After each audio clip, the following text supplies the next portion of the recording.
বান্দার জন্য আসমান, বান্দার জন্য জমিন, বান্দার জন্য চন্দ্র, বান্দার জন্য সূর্য। সূর্য আলো দেয়, আলো খায়, ঘরের মধ্যেও আলো দেয়। বিদ্যুতের আলো, বাতির বিল দিতে হয়, কারেন্টের বিল দিতে হয়, কিন্তু এমন আলো আল্লাহ দিছে সকাল থেকে সন্ধ্যা পর্যন্ত আলো নিতেছো। আল্লাহ পাক তোমার আমার কাছে কোনো ভ্যাটও চায় না, এর প্রতিদানও আমার আল্লাহ চায় না। আল্লাহ বুঝায় বান্দা সূর্যের আলো দিলাম দুনিয়ার মধ্যে দিনের বেলা চলার জন্য, আবার রাত্রির জন্য আমি আল্লাহ একটা চন্দ্র দিলাম দিন গণনা করার জন্য। ভালো কইরা বুঝবারে মুসলমান, এই জমিনের মধ্যে আমার আল্লাহ কি না দিছে। নদীর মধ্যে কত সুন্দর রং বিরঙের মাছ আমার আল্লাহ আপনার আমার জন্য বানাইছে। কেন এই মাছ বানাইলো? তোমার আমার খেদমতের জন্য। বাড়ির মধ্যে একটা গরু দুধ দেয়, দুধ দিয়া তোমার আমার গরু খেদমত করে, গাভী গোশত দিয়া খেদমত করতেছে। এই জমিনের মধ্যে নজর করে তাকাইয়া দেখবা ভাই, একটা কুকুর, সেও একটা মাখলুক, তুমিও একটা মাখলুক। ইচ্ছা যদি করতো আল্লাহ তোমারে আমারে কুকুর বানাইতে পারতো, কিন্তু কুকুর বানায় নাই, আল্লাহ মানুষ বানাইছে। যেই বাড়িটার মধ্যে কুকুর, ওই বাড়িটার মালিক সুন্দর কর্মা খায়, পোলাও খায়। ওই বাড়িটার মধ্যে সুন্দর সুন্দর খানা চলে, কিন্তু ওই বাড়ির মধ্যে এই কুকুরটা ঝুটা খায়, কাটা খায়। সারা রাত্র ঝুটা কাটা খাইয়া বাড়িতে একটা টিনের চালে পাতা পড়লেও সজাগ। না জানি বাড়ির ভেতরে চোর আসছে, না জানি বাড়ির ভেতরে ডাকাতের দল ঢুকছে, না জানি কোন শত্রুর দল ঢুকলো। এই সারা রাত তোমার আমার বাড়ির ঝুটা খাইয়া কাটা খাইয়া একটা কুকুর সারা রাত্র পাহারাদারি করলো। আল্লাহ কয় বান্দা কুকুর বানাইলাম তোর জন্য, আমি আল্লাহ আসমান বানাইলাম তোর জন্য, ওই নদীর ভিতরে রং বিরঙের মাছ বানাইলাম তোর জন্য। আমি আল্লাহ তোর জন্য কি না বানাইলাম?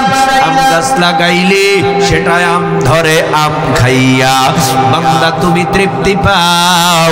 আম ফল তোমার জন্য, জাম ফল তোমার জন্য, কাঁঠাল, কমলা, লেচু, আপেল, কলা, বেদানা, যত কিছু দেখো বান্দা সব তোমার জন্য। আর তুমি কি এই ধারণা করেছো আফা হাসিবতুম আন্নামা খালাকনাকুম আবাসা?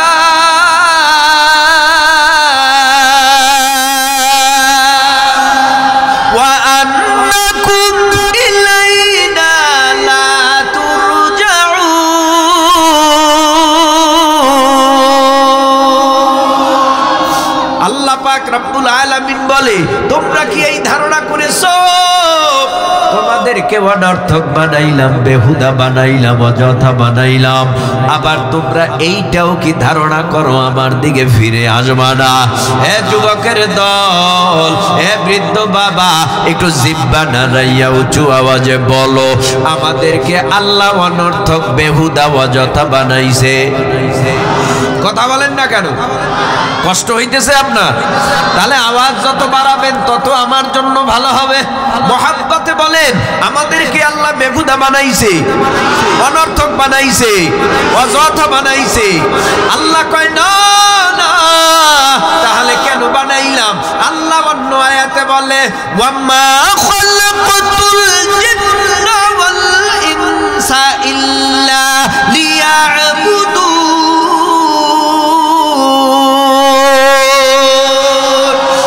খলাকতুল জিন্না ওয়াল ইনসি বিখাজুজ ইবাদত নিস্তে মাকসুদ আজ্জাহা মুসলমানি বুয়াদ করদান নেহাদান আইনানে খুদ بدست خزدادن غرب صورت آدمی انسان بودی احمد ابو جہل و ہانک سابودے آدمی را آدمیت لازم است عود راغر گونا باشت ہی زمان অনর্থক বেহুদা অযথা আল্লাহ কাজের জন্য বানাইছে কি কাজ ইল্লা লিয়াবুদু ইয়ার ইবাদত আল্লাহ বলে আমি অযথা নয় বেহুদা নয় অনর্থক নয় আমি আল্লাহ বানাইছি ওয়ামা খালাকতুল জিন্না ওয়াল ইনসা এরপরে আল্লাহ বলেন ইল্লা লিয়াবুদুন জিন এবং ইনসানকে বানানোর উদ্দেশ্য হলো একমাত্র আমি আল্লাহর ইবাদত এই দিকে আমার আলোচনা না জিন আসেনি আছে জিন নাই কথা কন না কেন জিন নাই জিন আছে অনেক জিন জিনের মধ্যে হিন্দু আছে বৌদ্ধ আছে খ্রিস্টান আছে ইহুদি আছে নাসারা আছে চাকমা আছে মক আছে শিখ আছে মানুষের মধ্যে হিন্দু আছে বৌদ্ধ আছে খ্রিস্টান আছে ইহুদি আছে নাসারা আছে চাকমা আছে মক আছে শিখ আছে আরো আমার অজান্তে যত ধর্ম অবলম্বী আছে অভাব নাই তাহলে একটু জবাব দেন আমাদের চতুর্দিকেও জিন থাকতে পারে কি পারে না কত মানুষ আছে জিন হাজির করে আসেনি কত মানুষ জিন হাজির করে জিন হাজির আবার কত নারীরে জিনে আসর করে কত পুরুষরে জিনে আসর করে ভালো জিন ভালো মানুষের সাথে থাকে খারাপ জিন খারাপ মানুষের সাথে থাকে ভালো জিন বহু আল্লাহওয়ালা বুজুর্গ আলেম উলামাদের সঙ্গে আইসা গল্প করে আলাপ করে আত্মসমর্পণ কইরা সিলিন্ডার কইরা তাওবা পড়ে এর নবীর উম্মতের দল এই জমিনের মধ্যে জিন আছে এটা বুঝাইবার জন্যই আমি এতগুলি কথা বললাম আল্লাহ পাক জিন বানাইছিলেন মাটির আগুনের দ্বারা ইনসান বানাইছিলেন মাটির দ্বারা এই জমিনের মধ্যে জিন ইনসানকে বানাবার উদ্দেশ্য ছিল একমাত্র আমার আল্লাহর ইবাদত ঠিক কিনা এবার আমার মূল আলোচ্য বিষয়ের উপরে আলোচনা আমি যে আয়াতে কারিমা তেলাওয়াত করলাম এই আয়াতের উপরে কথা বলার আগে আপনাদের কাছে কয়েকটা প্রশ্ন জবাব দেন এই জমিনের মধ্যে নবী রাসূল পয়গম্বর আগমন করছে লক্ষাধিক বলেন কত লক্ষাধিক নবী রাসূল পয়গম্বর জমিনের মধ্যে আগমন করেছে আবার এই জমিন থেকে নবী রাসূল পয়গম্বরেরা বিদায় হয়ে গেছে আসমানি কিতাব লক্ষাধিক না মাত্র 104 খানা এই 104 খানা আসমানি কিতাব আবার 104 জন নবীর উপরেও আল্লাহ নাজিল করেন নাই মাত্র কয়েকজন নবীর উপরে আল্লাহ পাক 104 খানা কিতাব নাজিল করলেন এর মধ্যে একজন হলো পয়গম্বর মুসা আলাইহিস সালাম আরেকজন পয়গম্বর দাউদ আলাইহিস সালাম আরেকজন পয়গম্বর ঈসা আলাইহিস সালাম আরেকজন পয়গম্বর মুহাম্মদুর রাসূলুল্লাহ সাল্লাল্লাহু আলাইহি ওয়াসাল্লাম আর বাকি 100 সহিফা মোট 104 খানা আসমানি কিতাবের বড় হলো 4 খানা যেই 4 খানার নাম আপনারা সবাই জানেন তাওরাত জাবুর ইনজিল কোরআন মুসা নবী বিদায় হয়ে গেল জমিনের মধ্যে সেই আসল তাওরাত বিদায় সারা দুনিয়া খুঁজলে সেই আসল তাওরাত খুঁজে পাওয়া যাবে না দাউদ নবী বিদায় হয়েছে আসল জাবুর বিদায় হয়েছে জমিনের মধ্যে আসল জাবুর আর নাই ঈসা নবী বিদায় হয়েছে জমিনের মধ্যে আসল ইনজিল আর খুঁজে পাওয়া যাবে না আমার নবীও নাই আমার নবী আপনার নবী মায়ার নবী দো জাহানের সরদার মুহাম্মাদুর রাসূলুল্লাহ সাল্লাল্লাহু আলাইহি ওয়াসাল্লাম আমার নবী মদিনার রওজায় বিশ্রাম করতেছে। একটু বলবেন কি মোহাব্বতে আমার নবীর বিদায়ের পর নবীর উপরে নাজিলকৃত মহাগ্রন্থ আল কোরআন আজও সারা দুনিয়ায় আছে না নাই? কি কেন তাওরাত নাই, জাবুর নাই, ইনজিল নাই, কোরআন কেন আছে? এটার জবাব হলো আল্লাহ পাক অন্য কিতাব নাজিল কইরা বলেন না আমি হেফাজত করব, কিন্তু কোরআন নাজিল করার পর আল্লাহ বলেছেন ইন্না নাহনু নাযালনা যিকরা ওয়া ইন্না লাহু লাহাফিজুন।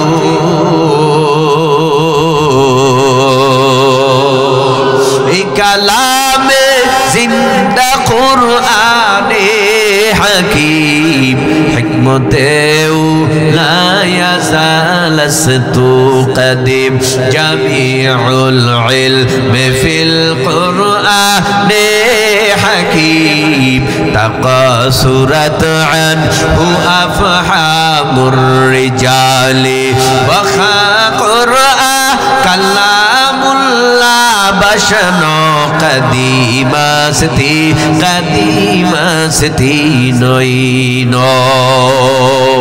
এই কোরআনের মধ্যে কোনো ভুল সন্দেহে কথাটা কার?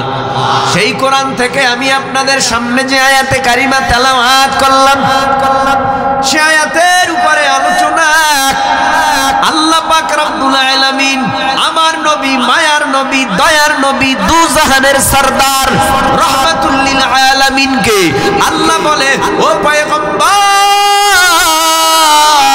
মুহাম্মদুর রাসূলুল্লাহ সাল্লাল্লাহু আলাইহি ওয়াসাল্লাম আপনি আপনার উম্মতকে জানায় দেন কুল ইন কুনতুম তুহিব্বুনাল্লাহ ফাত্তাবিউনি ইউহিব্বুকুমুল্লাহ ওয়া ইয়াগফির লাকুম যুনুবাকুম ওয়াল্লাহু গফুরুর রহিম।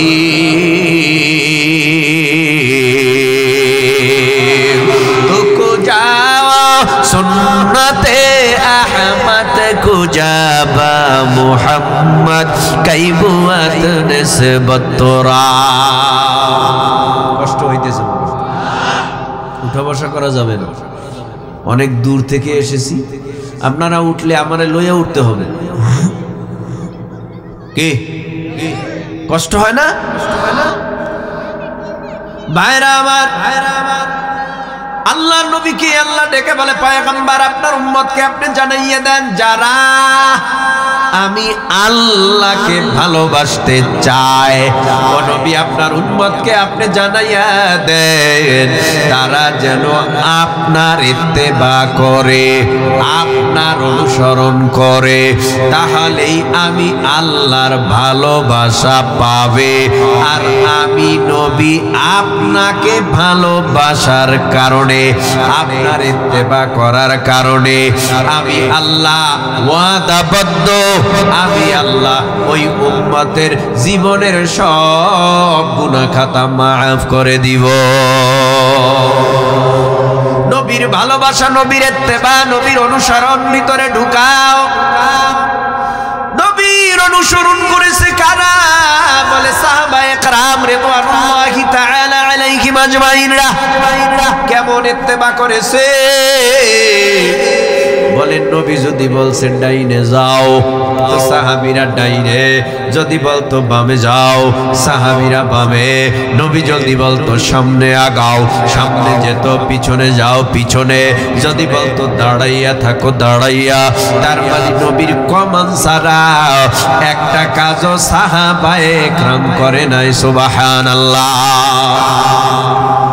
আখিরি জামানার পয়গম্বর মক্কার জমিনে অলিতে গলিতে ঘুইরা ঘুইরা গোপনে গোপনে দাওয়াত দেয় লা ইলাহা ইল্লাল্লাহু মুহাম্মাদুর রাসূলুল্লাহ। পড়েন লা ইলাহা ইল্লাল্লাহু মুহাম্মাদুর রাসূলুল্লাহ।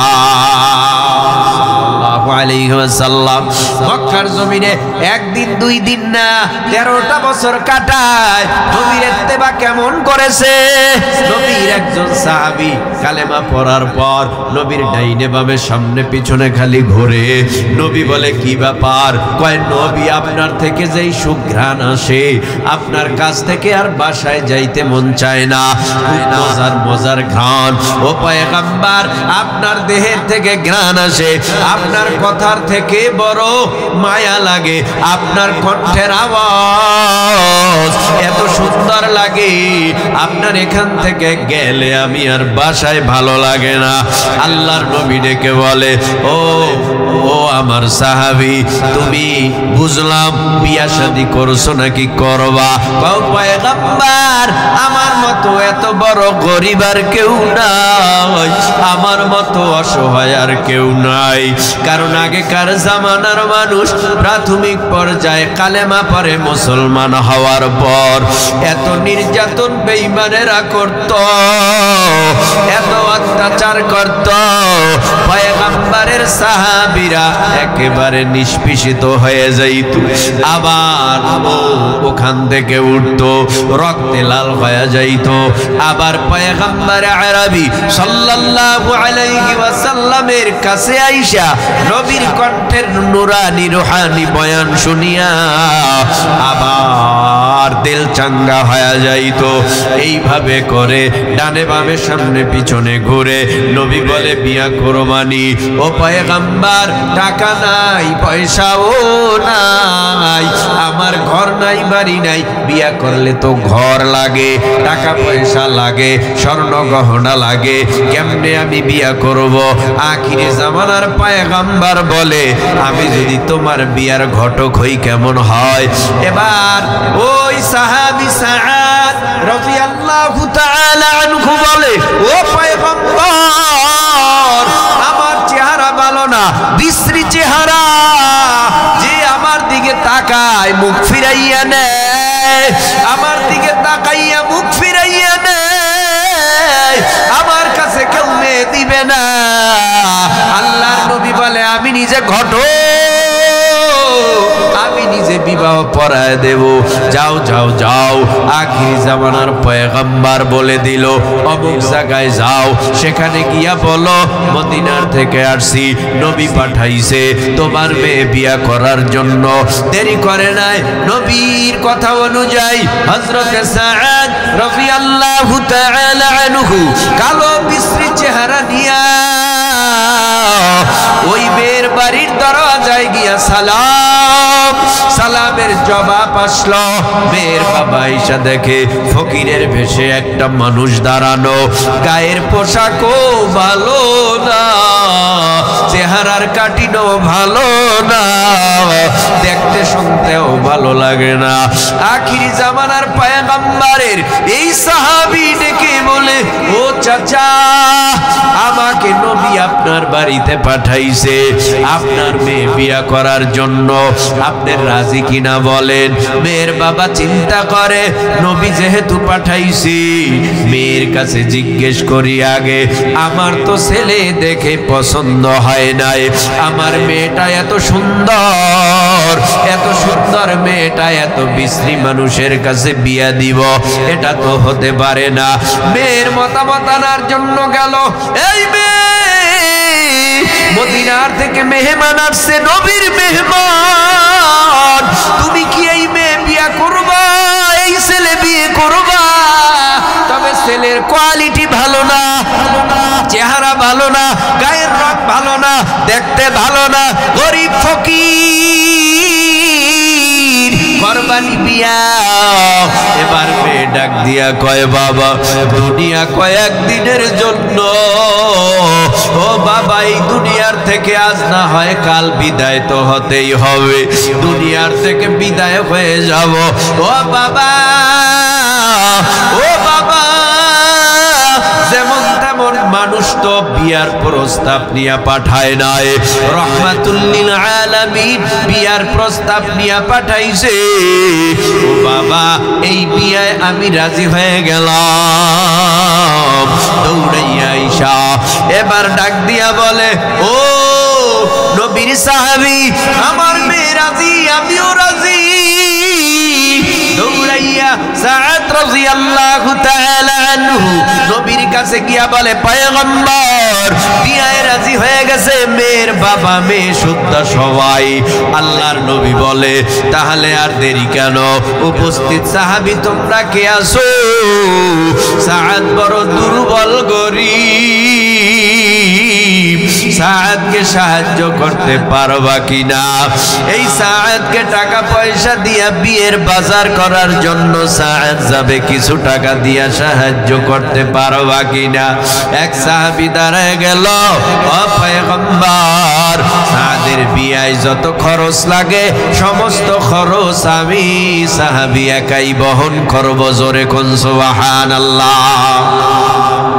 দেরি করে নাই নবী বলল সাআদ তোমার খুশি মতো বিয়ের বাজার করতে যাও খুশি মতো বিয়ের বাজার করার জন্য বাজারে হাজির হয়ে গেল একটা টুপি লাগে সুন্দর জামা লাগে সুন্দর পাগড়ি লাগে সুন্দর জুতা লাগে সুন্দর পাঞ্জাবি লাগে সুন্দর বিয়ের বাজার করবে হঠাৎ কইরা কানের ভেতরে আওয়াজ বিয়া করবি নাকি জিহাদের ময়দানে যাবি বাসর ঘর করবি নাকি জিহাদের ময়দানে যাবি নবী তো যুদ্ধের ময়দানে যাইয়া বেঈমানের হাতে মার খায় তোরা কি থাকবি নাকি নবীরে মারে বেঈমানেরা সেটা দেখবি এই আওয়াজ কানে যাওয়ার পর সাআদ আর দেরি করে নাই কিসের বিয়ের পোশাক কিসের বিয়ের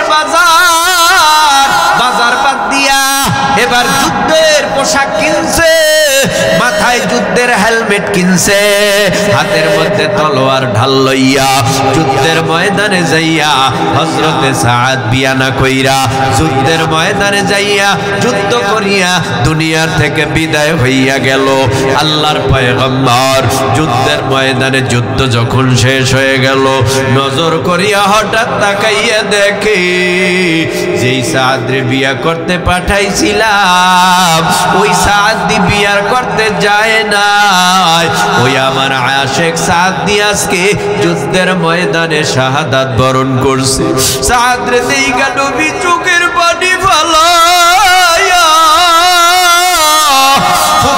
ফুফাইয়া কান্না করে আর সাআদের দিকে তাকাইয়া কান্নার আওয়াজ আবার মুস্কি হাসি আবার হঠাৎ করিয়া মুখ ঘুরায়া ফেলায় আল্লাহর নবী বলেন জানো কি এই সাআদ কোন সাআদ এই সাআদ বিয়া করার জন্য বাজারে গেছে কিন্তু বাজারে গেছে বটে কিন্তু বাজার বিয়ারটা বাদ দিয়া যুদ্ধের বাজার কইরা যুদ্ধের ময়দানে যোদ্ধা হইয়া আমি নবীর মহব্বতে এই যুদ্ধ করিয়া শাহাদাত বরণ করেছে এই সাআদকে দেখে আমি কেন কাঁদি সাহাবীরা বলে কেন নবী কাঁদেন সাআদের জন্য আমার আলাদা একটা মায়া মায়া মায়া কেন হাসেন কয় আমি হাসতেছি আল্লাহ পাক রব্বুল আলামিনের জান্নাতের সমস্ত জান্নাতের দরওয়াজা সাআদের জন্য আল্লাহ খুলে দিয়েছে মুখ ফিরাইয়া নেন কেন মুখ ফিরাইয়া নেওয়ার কারণ যখন দেখতেছি জান্নাত থেকে হুর ও গেলমান সাআদকে নিতে আসতেছে হুর ও গেলমানদের বুকের কাপড় একটু এলোমেলো হয়ে যায় আমি নবী লজ্জা পাই যখন নৃত্য করতে করতে নাচতে নাচতে আসতেছিল তখন আমি নবী লজ্জা পাইয়া আমার চেহারাটা অন্যদিকে ঘুরাইছি লজ্জার কারণে তোমরা যদি দেখতে চাও জান্নাতের মেহমান তাহলে দেখো এই সাআদের দিকে তাকাইয়া এই সাআদ আল্লাহর জান্নাতের মেহমান নবীর আশিক কারে কয় নবীর পাগল কারে কয় নবীর মোহাব্বত কারে কয় নবীর মোহাব্বত নবীর ভালোবাসা নবীর ইত্তেবা ভিতরে ঢুকাইতে পারলে নবীর কথা শুনলেই দিল নরম কথা কও না কেন কষ্ট হইতেছে আপনাদের হায় হায় আসর কয়টায়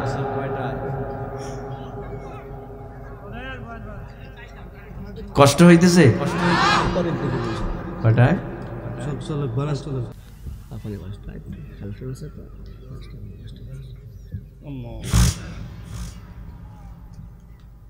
খারাপ লাগতেছে নার আওয়াজ এত ছোট কেন জোরে বলেন হায় হায় বন্ধু তোমার পা কেটে গেলে ব্যথা হয় কেন বুকে বন্ধু তোমার হাত ভেঙে গেলে জল আসে কেন চোখে বন্ধু তোমার ভাই মরে গেলে তুমি কাঁদো কোন দুঃখে এরা কি নামাজ পড়তে যাইতেছে আপনারা কি নামাজ পড়তে যান নামাজ তো এখানেও হবে মনে হয় আপনাদের থেকে আমার বেশি তারা আপনারা মনে করেন না যে হুজুরে মনে হয় কোথাও যাবে না আমার মাহফিল আছে নারায়ণগঞ্জ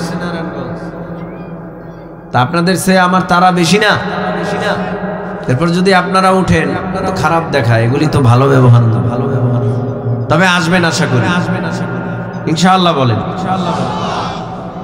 বন্ধু তোমার পা কেটে গেলে ব্যথা হয় কেন বুকে বন্ধু তোমার হাত ভেঙে গেলে জল আসে কেন চোখে বন্ধু তোমার ভাই মরে গেলে তুমি কাঁদো কোন দুঃখে বন্ধু তোমার ঘর পুড়ে গেলে ভেঙে পড়ো কোন শোকে বলবে আমায় পাগল তুমি বোঝো না সহজ কথা যে কোনো অঙ্গে আঘাত পেলে যে সারা দেহ করে ব্যথা শিরায় শিরায় রক্ত দ্বারায় মিশে যায় যন্ত্রণায় প্রকৃতির সেই শাশ্বত বিধান তুমি কেন বুঝলে না ওগো বন্ধু আমার তাহলে এবার আসল কথাটা শোনো সারা দুনিয়ার মুসলমানের ভেদাভেদ নাই কোনো উত্তর হতে দক্ষিণ মেরু সকল মুসলমান সাদা কালো আর ধনী গরিব সবে এক দেহ এক প্রাণ মুসলমান আমি তো মুসলমান তুমি তো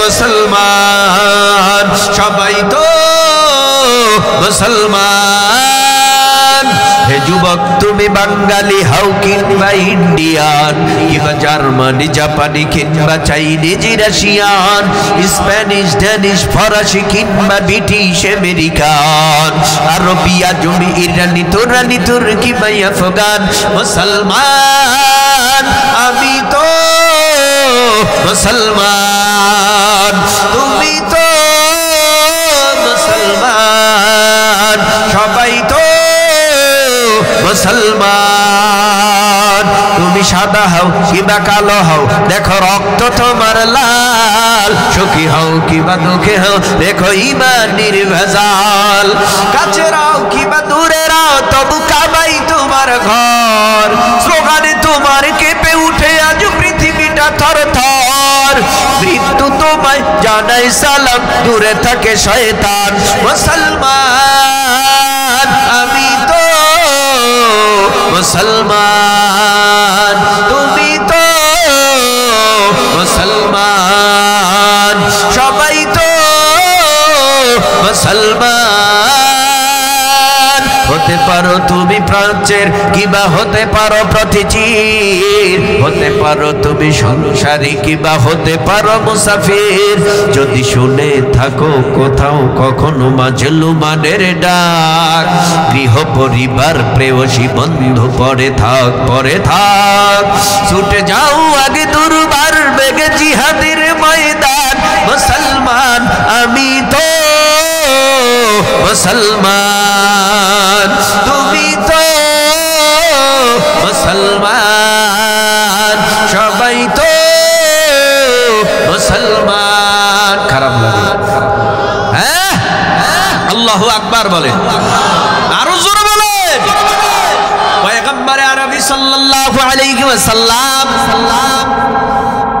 মক্কার জমিনে 13 বছর দিনের দাওয়াত দেয় গোপনে গোপনে বেঈমানেরা যদি নবীরে পায় তো মাইরা ফালাবে হত্যা করবে এতক্ষণ যা কিছু বলেছি রে যুবক এখন একটু খেয়ালের অন্তরের কান্দারা খেয়াল দিয়া শুনো দেখনি ভাই দুফোঁটা চোখের পানি নবীর মায়ায় নবীর মহব্বতে ফালাইতে পারো কি না মায়ার নবী দিনের দাওয়াত দিয়ে যাওয়ার পর আবু জাহেল আমার নবীরে থামায়া দেয় এ আবু জাহাল, চাচা আপনি আমারে বাধা দেন কেন কালেমার দাওয়াতে? কয় জানুস না মক্কার জমিনে বাপ দাদার ধর্মের বিরুদ্ধে কোনো কথা চলবে না, আওয়াজ চলবে না, লাতের বিরোধিতা চলবে না, মানাতের বিরোধিতা চলবে না, উজ্জার বিরোধিতা চলবে না, আগুনের বিরোধিতা চলবে না। যারা অগ্নি পূজারি করতে দে, যারা লাতের পূজা করে করতে দাও, যারা মানাত উজ্জার পূজা করে করতে দাও। নবী কয় লাতের কাছে কোনো ক্ষমতা নাই, উজ্জার কাছে ক্ষমতা নাই, মানাতের কাছে ক্ষমতা নাই, আগুনের কাছে ক্ষমতা নাই, দেবতার কাছে ক্ষমতা নাই, তুলসী গাছের কাছে ক্ষমতা নাই, বট গাছের কাছে ক্ষমতা নাই, মনসার কাছে কোনো ক্ষমতা নাই। এ যুবকের দল, জিব্বা নাড়াইয়া বলো না ভাই, সমস্ত ক্ষমতার মালিককে